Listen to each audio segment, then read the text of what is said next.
जी बिस्मिल्लाहिर्रहमानिर्रहीम। Dear student, अस्सलाम वालेकुम। आपका टीचर, आपका tutor Tanveer Ahmad. AIOU information with beauty of nature को मैंने चेंज करके तनवीर अहमद स्पीक्स के नाम पे इसका नाम रख लिया है। लिहाजा नए चेंज नेम के साथ एक दफ़ा फिर हाजिर है। आपके लेक्चर चल रहे हैं, 2-3 दिन मिस रहे हैं तबीयत के खराबी होने की वजह से। आज भी कुछ नॉर्मल है, लेकिन फिर भी मैं कोशिश करूंगा ताकि आप लोगों का लेक्चर मिस ना हो। और दिन आपके बहुत थोड़े हैं। वैसे BS B.Ed BA का जो पेपर स्टार्ट होने वाले हैं वो 22 तारीख से स्टार्ट होने वाले हैं, इसी महीने की ईद के बाद। सो आप लोग से यही इल्तमास है कि अपने जो है ना वो लेक्चर्स की तैयारी रखें। और आइए चलते हैं BS इंग्लिश क्लासिकल पोइट्री हमारे सब्जेक्ट का जो लेक्चर चल रहा है, कोर्स कोड 9054 है। तो इसके अकॉर्डिंगली हमने एक लेक्चर रिकॉर्ड करके अपलोड किया हुआ है अपने चैनल पे। और यूनिट नंबर 1 लेक्चर नंबर 1, आज हम यूनिट नंबर 2 और लेक्चर नंबर 2 को जो है ना वो डिस्कस करने वाले हैं। तो आइए आगे बढ़ते हैं और यूनिट नंबर 2 पे पहुंच चुके हैं हम। और यूनिट नंबर 2 पे जो है ना जेफरी चौसर जो एक बहुत बड़ा पोइटिक है, बरतानवी ब्रिटिश दौर में 1340 से 1400 के दरमियान जो है ना उसका जो अदवार रहा है उसके बारे में ये सारे का सारा ये डिस्कशन होगा। उसकी जवान ज़िंदगी की ये उसमें ओवरव्यू है, ऑब्जेक्टिव्स है, उसकी एज के मतलब क्या है, वोमेन के साथ रवैया है, उसका होमवर्क का जो अंदाज है वो होगा, उसमें अकल और तंज में डिस्कशन होगा, उसकी रिफ्लेक्शंस क्या थी और करेक्टराइजेशन क्या थी, और एंड पे समरी पॉइंट्स हैं। तो कुछ ओवरव्यू ये है कि इसमें जो है ना इसमें क्या कि हर चैप्टर में जो इंग्लिश पोइट्री की लैंग्वेज के बहुत बड़े शायर हो गुजरे हैं। जाफर चौसरी उसकी जो है ना मॉडर्न एंड मेडिवल यानी कि दो तबकात के दरमियान की जो शायरी डिस्कशन होगी उसको दो मेजर सेक्शन में तकसीम किया गया है। बायोग्राफी है और उसकी शानदार अंदाज है पोइट्री का, और उसमें उसके फीचर्स हैं जिसमें इम्तियाज़ यहाँ पर रखा गया। और बहुत सारे शायर हजरात जो prologue to Canterbury table tales with special reference जो है ना इसको करेक्टराइज किया गया है।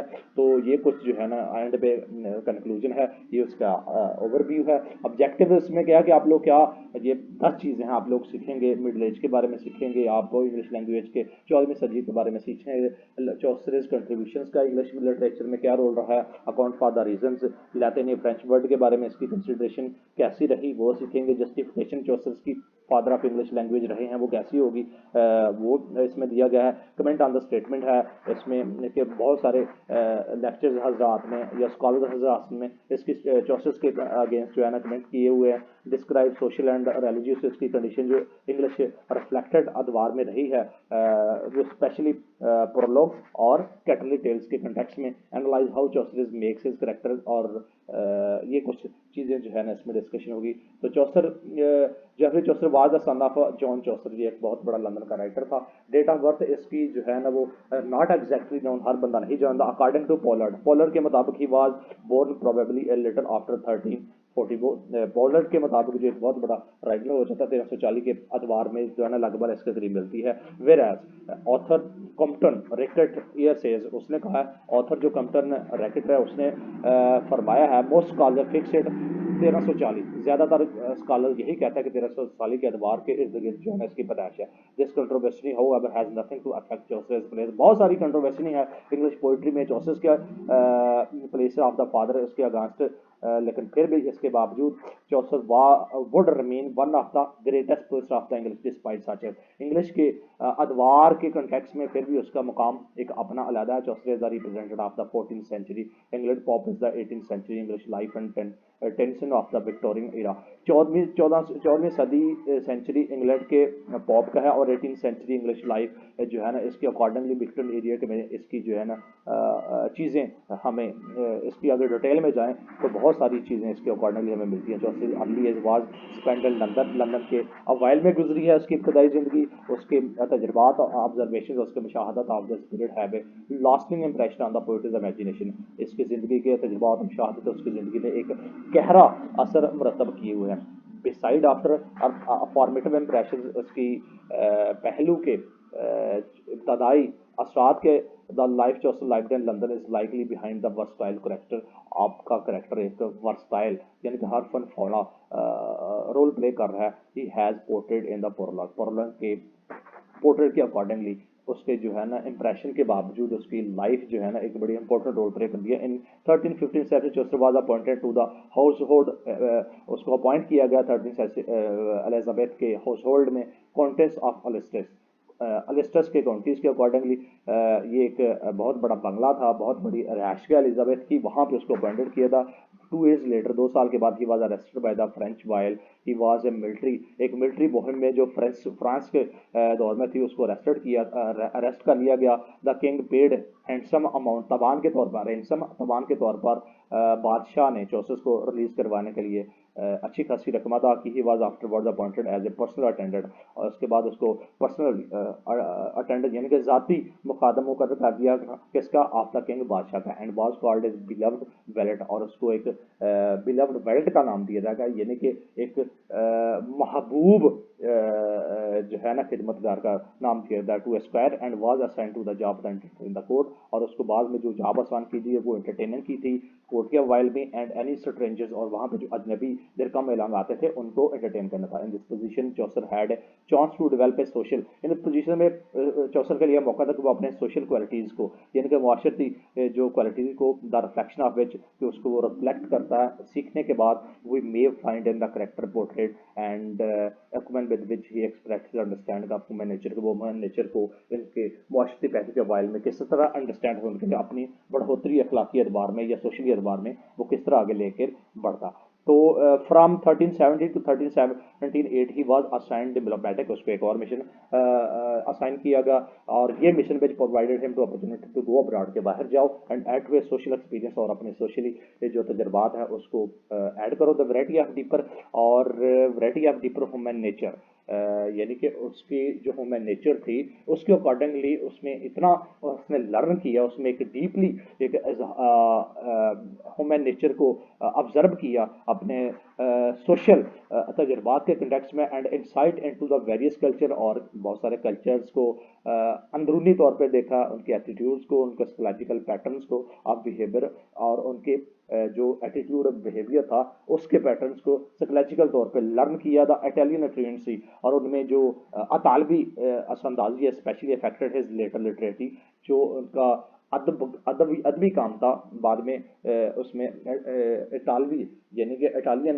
इन्फ्लुएंसेस उसमें वहाँ पे मिलता है। In the last period of his life Chaucer lost his court, आखिरी दिनों में अपनी ज़िंदगी में चौसर ने favour and his court favour, यानी कि कोर्ट से कि उसको एक नोटिस मिला जो अदालती कार्रवाई थी। ये बहुत एक लंबी चौड़ी स्टोरी है, उसको शार्ट अंदाज में पेश किया गया है। फाइनेंशियली कंडीशन रिलेटिवली बहुत पूरे थी। In 1982 was he was appointed as a clerk, और बाद में उसको एक एज ए क्लर्क की जॉब भी दी गई, काम दिया गया। But in 1399 he was suspended, उसको मुअत्तल कर दिया। लिव्ड द रेस्ट ऑफ बाकी जिंदगी उसने पेंशन के तौर पे गुजारी, किसने, चौसर ने। It was almost in these later years that Chaucer road his great work, और इसके बावजूद उसके बाद के अवाल में अपने चौसर ने एक अच्छा जो है ना काम किया कि उसने एक बहुत कुछ लिखा। क्या क्या लिखा? The country tales, the Chaucer died, country tales के मुताबिक चौसर डाइड 14 में वफात पा गया। बाद बरीड सेंट बेनेट चपल एंड वेस्ट बरीड, वहाँ पे इर्द गिर्द में उसको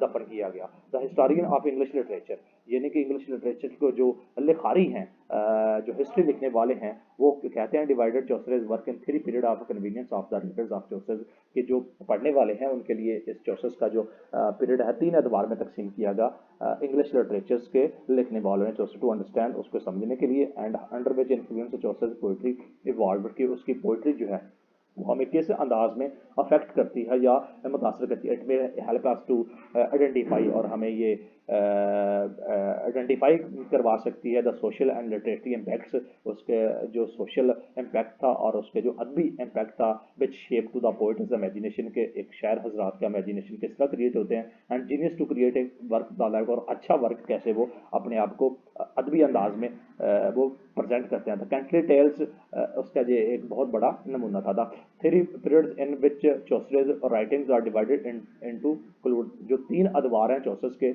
लिखने के कंटेक्स्ट में, उसकी शायरी के लिखने के कंटेक्स्ट में, जिनको 3 अदवार में तकसीम किया गया। फर्स्ट वन है French period range the Italian, second one है 1372 to 1384, एंड थर्ड वन है इंग्लिश पीरियड 90 तक।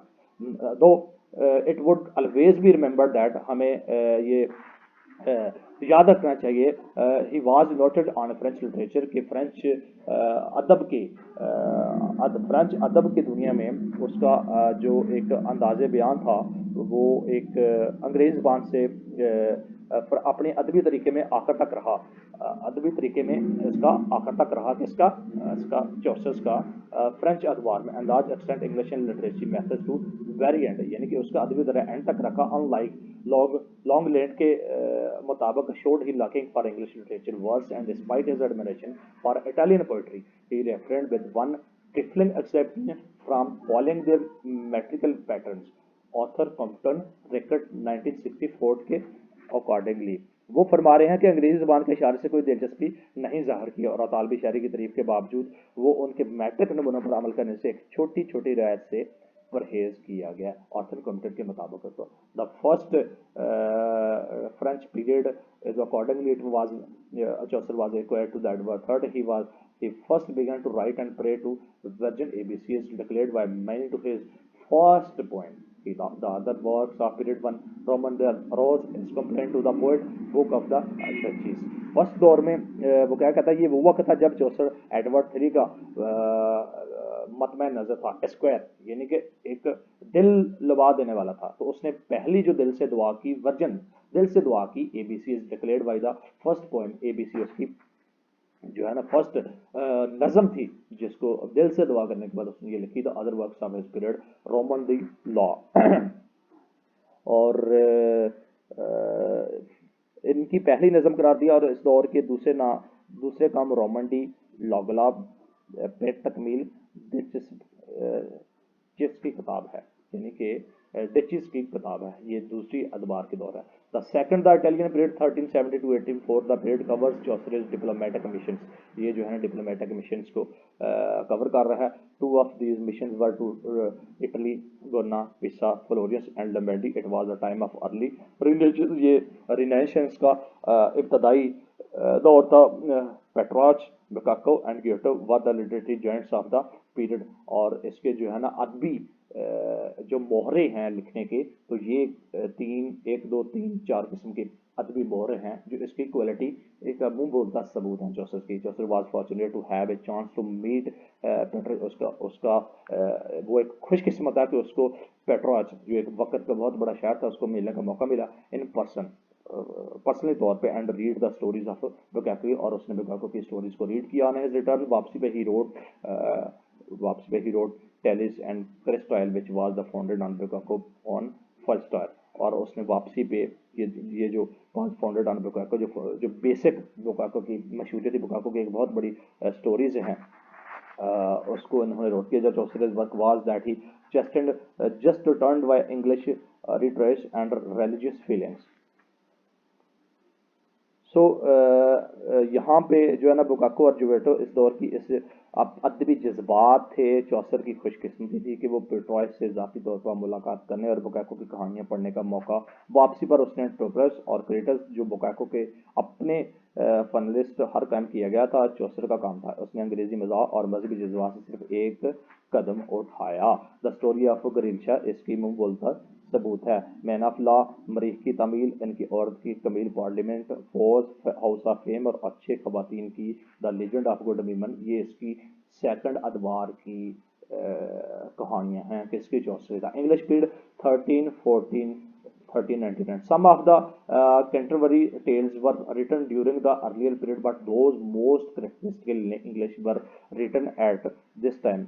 कैटरीबरी की कुछ कहानियाँ पहले के अदवार में लिखी गई हैं, लेकिन सबसे ज़्यादा खास पर अंग्रेजी इस वक्त लिखी थी जो वो मिलर रेपियो डकक द वेस्टबरी मर्चेंट जो है ना merchant the nose of the pillar the receive the coke prolong was written 1388 में। Merchant the nun the forest ये बहुत कहानियाँ हैं जो 1388 में प्रोलॉन्ग वाज रिटन इसमें लिखी। द नंबर ऑफ ट्रांसलेशन और adaptation by Chaucer lead reader to sometime miscalculate his gift of creative imagination. Chaucer lead के तर्जमा और मुआवज़ों की तादाद बढ़ने वाले को तख्लीकी तख्लीक से अपने तोहफे को कभी गलत इस्तेमाल करना पड़ता है। एमरसन साल ने चौसर को फ़ोन किया, एक बहुत बड़ा उदार था। Then Emerson calls Chaucer's a huge borrower, वो apology is worth nothing when he was mentioned by Emerson. ये एक यहाँ पे एक अपॉलॉजीज राइट डाउन किए गए कि चौसर, एमर्सन जो है ना उसने कॉल की, एक बहुत बड़ा उस वक्त का राइटर था, उसने चौसर को और अपॉलॉजी की थी। ये एक, अगर इसकी डिटेल में जाए तो एक बड़ी लंबी चौड़ी ये भी एक कहानी है। एनीवे जो लिखा है वो इसी के अकॉर्डिंगली चलते हैं कि एमर्सन के वो लेता रहा, उसकी कोई कीमत नहीं होती, जहाँ उसे मिलती है, जहाँ उसे छोड़ता है वो सबसे बड़ा होता है। यानी कि अपॉलॉजी कहते हैं कि जो उसको मिलता है वहाँ से वो ले लेता है, और जो वहाँ से मिलता है फाइंड्स इट, यानी कि ले लेता है, and it very he leave it, और वहाँ पे छोड़ देता है। तो age of Chaucer, age of Chaucer यानी कि चौसर की उम्र, चौसर की उम्र के अकॉर्डिंगली यहाँ पे क्या चीज़ें राइट डाउन की गई। The study of the socio economic religious and political condition of the age are very important of the study of the literacy artist. यानी कि अदबी अदवार में, अदबी फनकारी में जो चौसर की उम्र है वो मुआशरती, मजहबी और सियासी हालात का मताला बहुत अहम है, और उसके अदबी अफकार के मताले के लिए दूर की रूह की तश्कील में एक इब्तदाई करदार अदा करती है। The spirit of the age plays formulated, यानी कि एक करदार अदा करती है किसमें, अदबी के। In some cases this role is implicit, some cases में इसका मिसाली करदार होता है, while in other it is exemplary. और वाज़े अपना ये करदार मुज़मर है, जबकि दूसरों में भी बाज़ ये कुछ मामलात में एक अच्छा मिसाली हो जाता है और कुछ में मुज़मर हो जाता है। अकॉर्डिंग टू हडसन के मुताबिक interested and fertile line of inquiry, the study of the literature of an age is the expression of its character spirit and ideals. Hudson के मुताबिक ये इंक्वायरी की एक दिलचस्प और ज़ख़ीर लाइन है, इसके खूबसूरत और नज़रियात के इजहार के तौर पर किसी दौर का अदब इसका मतलब ये नहीं है। The artist has creative powers of reflected though his work, which helps the reader to not only know about the age, though not as the historian gives a chronological record of various events of the age. The artist's creative ability, supplemented with earliest personal expression and vision, provides them with the universe instead of a particular image of the world in which the artist lives. कि वो जो अदबी अफकार हैं उसके vision के मुताबिक कि वो किस तरह फनकार जिंदा रहता है, और हम बतौर कारीन दुनिया में दिलचस्पी रखते हैं, मसलन कि हम जैसे लोग उम्मीदों और खौफ, खुशियों और गम और नफसियाती नमूनों में ज़िंदगी गुजार रहे आते हैं, और जहाँ तक इंसानी फितरत और लवाजमात का ताल्लुक है हमसे मुख्तलिफ नहीं है। चौसर का तंज और कैटरी इस बात की सच्चाई को ज़ाहिर करता है जिस पर बहस की गई है। इस द चौसर की एज में आप लोग द एज ऑफ चौसर में कि उसका चलने फिरने का अंदाज, उसका खाने पीने का, यहाँ पे उसकी इब्तदाई जो अर्ली एज थी, जवानी की एज थी, उसके अकॉर्डिंगली जो है ना यहाँ पे उसकी एक हिस्ट्री मिलती है चैप्टर में, इस हेडिंग्स में, कि उसने अपने प्रोलॉग द कैटरी टेल्स में किस तरह किस कंटेक्स्ट में ये 1340 से 1440 अपनी ज़िंदगी गुजारी, और उसके कुछ रेफरेंस मिले हैं। फिर 1348 से 1349 तक 14वीं सदी के अवाइल में जो गुजारी है उसके कंटेक्स्ट में यहाँ पे मिलती हैं। फिर 1348 और 49 या 1351 और 1353 के तौर पर उसने कैसा रोल प्ले किया, ये यहाँ पे डियर स्टूडेंट मिलता है, इसको आप थोड़ा सा डिटेल में देख लीजिएगा। तो ये अगर आपने 1400 के अवाइल में यानी कि इंग्लिश ब्रिटिश के अदवार में अगर आपने इन तमाम चीज़ों को अगर आपने देखना है कि जो इंग्लिश के जो अशार हजरात है, जो पोएटिक हजरात हैं, उन्होंने कैसे अपनी ज़िंदगी को गुजारी है, उसका इमेजिनेशन क्या था, उसका सोशल कंटेक्स्ट क्या थे, और उसका पॉलिटिकल और रिलीजियस माइंड और सोशियो इकोनॉमिक कंटेक्स्ट क्या थे, और उसमें इन कंटेक्स्ट के अकॉर्डिंगली उसने अपनी ज़िंदगी को कैसे प्रेजेंट किया और अपनी इस पोएटिक को किस ड्रामेटिक अंदाज में लोगों तक पहुँचाया। और इस चौसर की एज में आपको ये सब कुछ पढ़ने के बाद आपको एक अंदाज़ा हो जाएगा कि जो इंग्लिश हिस्ट्री रही है पोएटिक के अकॉर्डिंगली, कि उसमें इन तमाम चीज़ों का क्या रोल प्ले रहा है। सो नेक्स्ट 2.2 में आपको देखते हैं कि एटीट्यूड टू वुमेन के साथ जो इंग्लिश अदवार में रवैया है वो किस किस्म का रहा है। कि बहुत सारे शायरों ने औरत को जो है ना एक अपनी शायरी का एक मरकज़ बनाया था, और कुछ बहुत सारे शुरा ने जो है ना औरत को तनकीद का निशाना बनाया था। कुछ लोगों ने अच्छे तरीके से अंदाज में पेश किया और कुछ लोगों ने बुरे अंदाज में पेश किया। तो वो यहाँ पे क्या कहता है कि ख़वातीन के बारे में दो मतलब आ रही है। मैं ख़वातीन के बारे में पादरियों का रवैया, जो 14वीं सदी इंग्लैंड में वो औरत थी जो दुनिया में बहुत और बुराई लाई थी, और इसी वजह से इस मुआशरे में काबिल एहतराम मकाम नहीं दिया जाना चाहती है, इनकी कंपनी से ग्रेस करना चाहिए। ऐसे आपको साफ सुथरा नेक रखना। दरबार शहरों ने ख़वातीन को मुजस्मा बनाया और उनके एहसानात पर यकीन किया। एक बहुत बड़ा एजाज़ होना तबलीग में चौसर स्क्वायर के बारे में कहता कि बेटा और पैदा होने वाली बाइम इतनी हल्की जगह की तरह अभी तक इसकी ख़वातीन के फजल में बददियानती होगी। ये जो है ना एक लिखी थी और उसके अकॉर्डिंगली उसने बयान किया है, और ख़वातीन के बारे में ये चौसर का रवैया जो है ना वो उस अदवार में जहाँ पे ख़वातीन को एक अच्छे अंदाज में बढ़ा चढ़ कर पेश किया जाता था और उसको बड़े अकॉर्डिंगली भी मज़ीद इसमें इस पैराग्राफ में आगे क्या लिखता है, मैं डायरेक्टली इसके ट्रांसलेशन की तरफ आ रहा हूँ। ताहम चौसर की परवरिश और बीबी के बाथरूम के बारे में वजाहत नहीं है। ये दो कहानी एक ऐसी थी, चौसर की परवरिश एंड बीबी की बाथरूम, ये कहानियाँ थी कि औरत के उसके बड़े डिटेल के बारे में वहाँ पे लिखी थी, लेकिन वो औरत के हक़ में भी था और इसके बावजूद ये एक स्टोरियाँ जो है ना जिस पे बहुत ज़्यादा क्रिटिसिज्म हुआ था, उसमें उसका कोई भी तज़किरा नहीं मिलता। सो आइए आगे बढ़ते हैं। फरिश्ते वजाहत नहीं मिलते, फरिश्ता के तौर पर पेश किया गया है। इनका ताल्लुक मुआशरे के मुश्तरका दर्जा है और वो इंसान की नुमाइश करते हैं। हदूद और कमजोरी अपने ज़माने के ख़वातीन के साथ साथ चौसर का ऐसा तर्ज अमल हकीकत पसंदी को इजहार करता और इंसानी पसंदीदा पैरों में चौसर का किरदार इस ज़माने के मर्दों के मुख्तलिफ तबकात की नुमाइंदगी पेश यहाँ पे करता है। मुख्तलिफ पेशों से तलक रखते हैं। चौसर नाइट व्यापारी क्लास की नुमाइंदगी करता है, जबकि स्कोपर मुआज़िज़ तबके नौजवानों की नुमाइंदगी करता है। फ्रायर प्रोफेसर राहब अच्छा पार्सन डिप्यूटर और मोनोर का ताल्लुक 14वीं सदी के पादरियों से है। डॉक्टर तबीयत के मुताबिक ये जो कुछ जो है ना ये को पादरी थे, यहाँ पे इनका जिक्र किया था और ये उनके बारे में यहाँ पे बताया जा रहा था। डॉक्टर ऑफ फिजिक्स तबियत के फिजिक्स ऑफ डॉक्टर के मुताबिक कानून के सार्जेंट और मेज़बान का तल्लुक़ इस वक्त के लिबरल पेशों से है और ताजरों और मर्चेंट क्लास के की नुमाइंदगी ताजर और मर्चेंट के किरदारों की ज़रिए की जाती है। जगीरदार तबके की नुमाइंदगी फ्रैंकल करती है, दानशपुर की नुमाइंदगी शायर करते हैं। ये कुछ कहते हैं कि ताजरों और मर्चेंटों की नुमाइंदगी जो है ना मर्चेंट के किरदारों के ज़रिए की जाती है और जगीरदारों की नुमाइंदगी फ्रैंकलन करती है और राइटरों की नुमाइंदगी पोइटे करते हैं। ये कुछ उसके अकॉर्डिंगली डियर स्टूडेंट थे, टाइम काफ़ी बढ़ चुका है तो मैं आ जाता हूँ मज़ीद आपके इन शॉर्टकट आपके लेक्चर की तरफ। अगर इसकी डिटेल में डिस्कस करना शुरू कर दूँ तो चौसर होमर, चौसर का मजाक, यानी कि जो ख़वातीन के बारे में रवैया उसका साथ अभी इसका मजाक। Belong to the first great humorist English literature, और ये एक महबूब इंग्लिश लिटरेचर का शायर रहा। If his place as father of England poetry has not been challenge throughout the century, कि उसको कभी भी किसी ने इसको चैलेंज नहीं किया कि वो एक वाकई हैसियत रखता है इंग्लिश पोइट्री के बाप की। His Homer magnified with humanity would always enjoys the reader to enjoy the company of the पेजिसाइड पोइट्री, वो रीडर्स को वो एंजॉय और उसकी कंपनी का रोल प्ले करता है कि इसकी मजा उसके साथ चलती है। इसका इनका इंसानियत हमेशा कर इनका वादा करता है कि वो पेश करता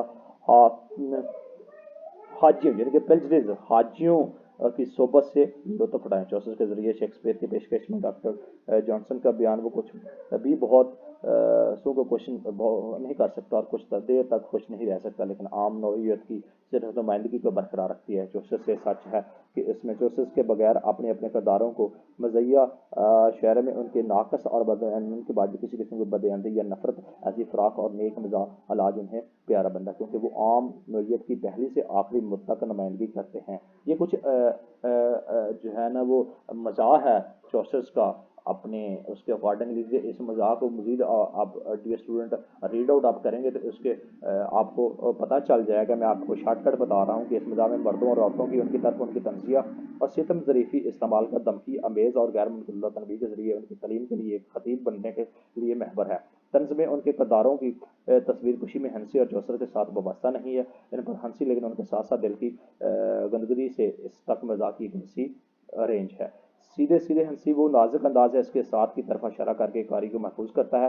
हरूफ जय पर ब्रिस्टल ने टेकन के मजाक के बारे में कहा है कि ये बुनियादी तौर पर किरदार की मज़ाक है, जो चौसर के मजाक के साथ भी है सच है। इसकी नफसियाती तौर पर Chaucer walk giving riches opportunity to laugh at the, ये आपको बहुत सारे ऐसी चीज़ें हैं जो आपको हंसी भी मुहैया करता है, बेवकूफ़ भी बनाता है। बिल्ड अप ए सोशल ग्रुप और सोशल ग्रुप की टेम्परेरी कमेंट आप social bonds with the group, बहुत सारी ऐसी चीज़ें भी है जो सोशल कंटेक्स में आपको देखने को भी मिलती हैं। तो ये चौसर का जो अंदाज़े बयान यहाँ पे जो दिया गया है कि सोशल के होमर्स के कंटेक्स में कि उन्होंने अपनी ज़िंदगी के मज़ाक़ा सलूक और ज़ोर इंसानी फितरत नफ्सियाती लवाज़िम पर अपने रोल कैसा प्ले किया, उसके अकॉर्डिंगली आप मज़ीद इसको डिटेल में देख के ज़हन नशीन डियर स्टूडेंट कर सकते हैं। तो नेक्स्ट हम डिस्कस करेंगे विट एंड होमर, यानी कि अकल। होमर विट अकल, होमर तंज। अकल और तंज का जो है ना वो क्या रोल रहा है 1846 में। लव एंड डिस्क्राइब चौसर्स होमर्स दस। लिहटली ने ली हंट ने इस तरह चौसर की मजाक को बयान किया। अंग्रेज़ी शायर के वालिद बुनियादी तौर पर एक थे। मामूली आदमी वो खामोशी से किसी कोने में बैठता है, बेशतर हिस्से की तलाश करता है और गौर करता है। दूसरे पर गुजरने वाली हर चीज़ पर निगाह रखने और हर चीज़ से हमदर्दी रखने का वक़्त हर एक दिल से सिर्फ इसकी आंखें गम के आंसू से भरी महसूस हो रही हैं, फजीलत एहतराम कर रही है और खराज से बाहर नहीं है। चौसर का मज़ाक तफसीर से इंतहाई खुशगवार है, क्योंकि ये एक ही वक्त है दिल लगी गहर और अच्छा मिजाज चौसर की मज़ाहिया जहानत और बेहतरीन कारकर्दगी है। इसके बाद आने वाले तमाम लोगों के पेशीन गोई की मत शामिल करना, जर्नलों के सरियात तफसीलात की परख शनाख्त चौसर की मज़ाहिया नाइट, ये ऐसी कुतब हैं, जो ऐसी बुक्स हैं जैसे बज़ार कामिल का दारों को भी नहीं बख्शा, ऑक्सफोर्ड कंटेंट क्लर्क और अच्छा पार्सन, हम बतौर कारी नाजक और होशियार इस्तेमाल से ज़रीफ़ी और मज़ाहिया जो खुदार उजागर करते हैं चौसर के एक मुँह बोलते सबूत हैं। ये जो है ना इसमें जो है ना वो मैं आपको डायरेक्टली जो इसके लुबे लबाबा है वो प्रेजेंट करने की यहाँ पे कोशिश कर रहा हूँ। तो एंड पे इसका जो ये वाला दो चार लाइन है उसके बारे में ये लिखता है कि अजमत आज़ादी होशियारी नरमी, लेकिन इसमें आला संजीदगी नहीं है। उमर की तनकीद ज़िंदगी की ज़िंदगी है, डेंटे के पास है, शेक्सपियर के पास है, यह तनकीद तनाज़ा का सबब बनी है। ऐसे नाकदीन हैं जिन्होंने ऑर्डनल के ख्याल के खिलाफ चौसर की शायरी का दिफा किया। ये भी कुछ ऐसी चीज़ें हैं, ऐसे अशार हजरात हैं। और शुरू से ही ये भी एक रहा है कि उर्दू के बारे में लेक्चर्स हमने किए, तो ये भी उसी अंदाज में है कि जैसे उर्दू अदब था, ये अंग्रेज़ी अदब है कि कुछ जो है ना वो डियर स्टूडेंट जो इंग्लिश पोइटिक्स हैं अंग्रेज़ी के नकाद हैं वो फ़र्ज़ करें मेरे हक़ में हो जाते हैं, कुछ मेरे खिलाफ हो जाते हैं, कुछ को मेरी बातें पसंद आती हैं। मेरा चलना फिरना उठना बैठना जो मुआशरती अजहार है, मेरा जो सोशल कंटेक्स है, इकनॉमिक कंटेक्स है, रिलीजियस कंटेक्स है, मजहबी अफकार हैं, मेरा वो जो नेचर्स के बारे में कंटेक्स है, मुआशरे के बारे में क्वेश्चन है, मर्दों के बारे में कंटेक्स है, औरतों के बारे में कंटेक्स है, बच्चों के बारे में कंटेक्स है, इर्द गिर्द के हालात के बारे में जो कंटेक्स है, तो कुछ तो मेरे से इसके अकॉर्डिंगली इख्तलाफ का बायस बनते हैं और कुछ जो है ना वो हक में जो करते हैं। ये शुरू से ही वो रहा है। तो डांटे, शेक्सपियर, दो क्रिटिसिज्म की कंट्रोवर्सी, ये सारे के सारे आर्नल्ड टाइप जो उनके बारे में हक में भी करते हैं, कुछ का फायदा जाता है। और रिफ्लेक्टिव प्रैक्टिस 2.5 यानी कि अक्स प्रैक्टिस कि इसके अकॉर्डिंगली रिफ्लेक्ट किया हुआ, you are acquire to reflect on various features of the Chaucer's poetry, write a detail note to the defend on refute Arnold's view.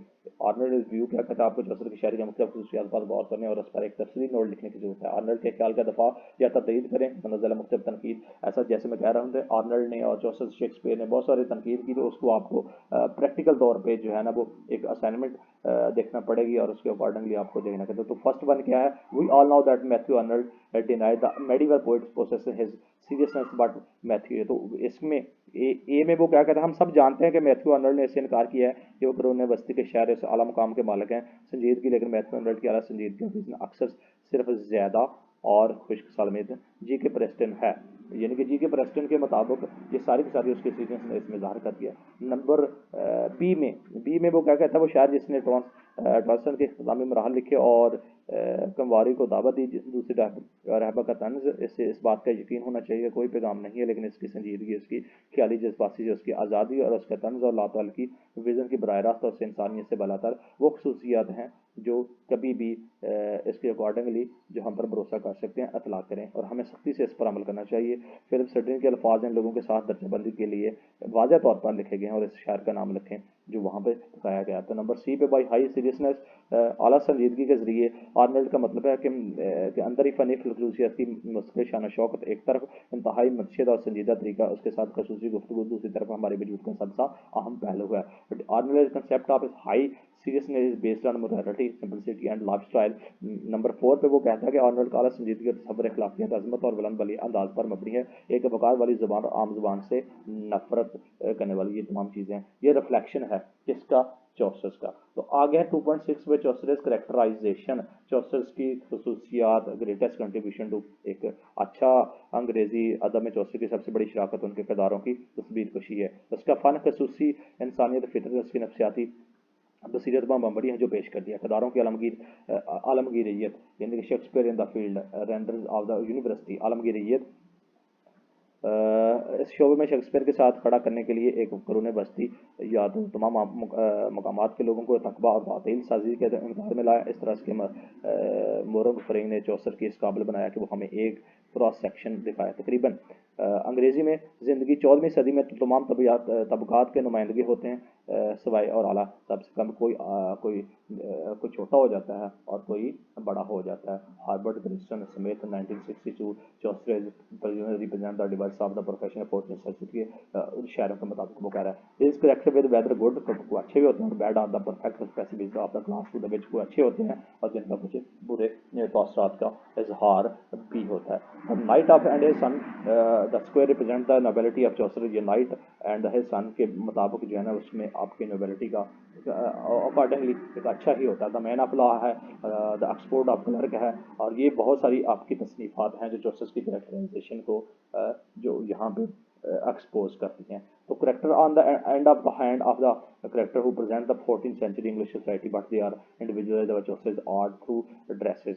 तो इसमें जो है ना एक तरफ चौसर के किरदार फ़न की किरदार जो 14वीं सदी की नुमाइंदगी करते हैं और अंग्रेज़ी मुआशरा, लेकिन वो चौसर के फ़न से इनके लिबास तकर्र आदात के फजरिया अनफरादी रखते हैं और जानात और वो हर जगह हर वक्त के हैं वो जानदार हैं जिन्हें जिन्हें फ्रेंड्स के नहीं है शहर के दबा का हम इनसे रोज़ाना मिल सकते हैं, वो हमारे आसपास हैं, वो बदल गए, वो सिर्फ इनका लिबास शेक्सपियर जैसे चेसर ने अन है ख़ास तौर पर जनरल में तब्दील करता वो इंसान दोस्त हैं। ये तस्वीर तकनीकी मामलात किरदार के मावन है, लफ्ज़ और फ़र्द और एक तवाज़न को एक जार की मखसूसी अगर हम इन शॉर्ट कह सकें तो उनकी ये सारी की सारी खसूसियात हैं कि उन्होंने अपनी ज़िंदगी किस अंदाज में प्रेजेंट की और इस ज़िंदगी की स्टडी के बाद ही आपको पता चले कि 14वीं सदी के जो पोइटिक हजरात हैं बरतानवी दौर के या उसके मिडवेल या उसके मॉडर्न दौर के कॉन्टेक्स्ट में आपको सारे का सारा उसमें जो है ना इसका अदवार का तस्करा यहाँ पे चौसर की खसूसियात में आपको मिलता है।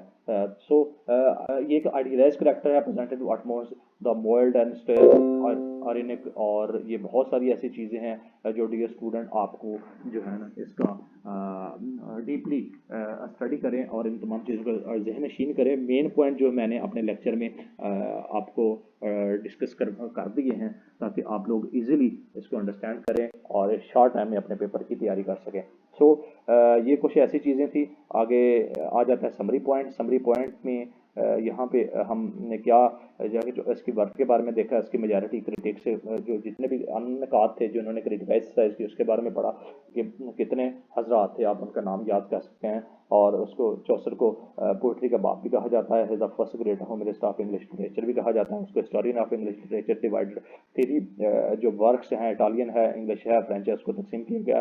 चौसर द बेस्ट रिप्रेजेंटेटिव फॉर 14वीं सदी का बेस्ट जो है ना रिप्रेजेंटेटिव पोइटिक करार दिया गया। क्रिटिक्स बिलीव दैट जो नकात थे वो यकीन रखते हैं प्रोलोगिज्म माइलर ऑफ द 14th सेंचुरी, ये एक माइलस्टोन है 14th सेंचुरी का, एक शीशा है, एक नुमाइंदा है। The gifted with library patient and fresh, आपको पेशेंट आपको जो है ना अदबी नकात के कंटेक्स में एक ये अपना रिप्रेजेंटेटिव है in the delight of when he observe human weakness, जब आप इंसानियत की कमज़ोरियाँ और उसकी हद दर्जाबंदी को हम स्टडी करते हैं तो उसके लिए एक पोर्ट्रेट क्या पोर्ट्रेट प्रोलॉन्ग एक बहुत अच्छा नमूना है। द सेटराइज द करेक्टर हाइपोक्रेसी, इसमें हमने मुनाफिकत भी पढ़ी है, हिपोक्रेसी भी, अफेक्टली भी जो आपका वेपन होता है किसी भी पॉलिटिकल पहलुओं में या सोशियो इकोनॉमिक पहलू में, उसके बारे में पढ़ा था। Range of justice Homer justice की जो होमर के मजाज है उसके बारे में हमने देखा गया। और justice attitude towards the corrupt ये पादरियों के बारे में जो चौसर ने लिखा था उसके बारे में पढ़ा गया।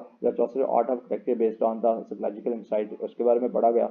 जब यहाँ पे मतलब ये वो आर्नल्ड के रिमार्क्स हैं और बहुत सारे नकादों के रिमार्क के बारे में यहाँ पे डिस्कस किया गया। तो ये इसका आउटकम थी डियर स्टूडेंट, जिसको 14 से मेरे ख्याल 12 पॉइंट, हाँ 14 पॉइंट यहाँ पे उन्होंने इसको सॉर्ट आउट किए गए हैं। तो ये था आज का आपका unit number 2 lecture number 2 9054 BS English का लेक्चर। उम्मीद है आप लोगों को ये पसंद आया होगा और मैंने इसको 35 मिनट तक बड़े शॉर्टकट अंदाज में भेजा है तबीयत ख़राब होने के बावजूद, ताकि इसको आप अच्छे अंदाज से देख सके। इसको इन तमाम चीज़ों को पॉइंट आपने इसका आखिरी लम्हा ये कि इनके आपने शहर हज़ार के नाम याद रखने हैं, डेट को नाम याद रखना है, तारीख को नाम याद रखना है, मिजाज और उसकी जो अडाप्टेशन होती है तमाम जो पोइटिक हजरात की या राइटर्स की वो सेम तकरीबन होती है, बस उनके बारे में आपने लिखना है, किसी एक नाम राइट डाउन कर देना है और उसके अकॉर्डिंगली अपने एग्जाम में इन तमाम चीज़ों को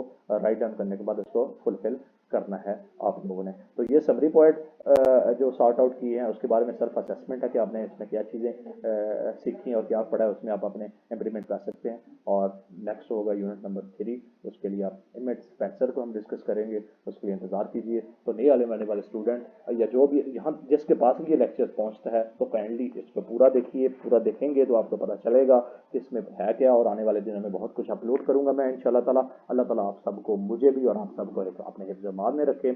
और मेरी तरफ से अल्लाह हाफ़िज़।